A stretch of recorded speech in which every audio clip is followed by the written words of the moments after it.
જામનગર અને દ્વારકા બાદ હવે કચ્છમાં પણ ચાલ્યું દાદાનું બુલડોઝર। ખાવડા, જામકુનિયા અને કુરન ગામમાં સરકારી જમીન પર ગેરકાયદે ઉભા કરાયેલા 3 મદ્રેસા કરાયા જમીનદોસ્ત।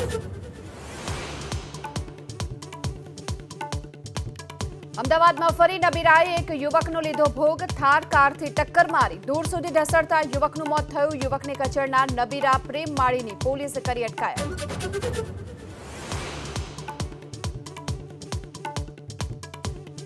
ભરૂચના નેત્રંગમાં રાહુલ ગાંધીના રથ પર સવાર થયા ચેતર વસાવા। કહ્યું, આપ કોંગ્રેસ વચ્ચે 5 વર્ષ માટે ગઠબંધન।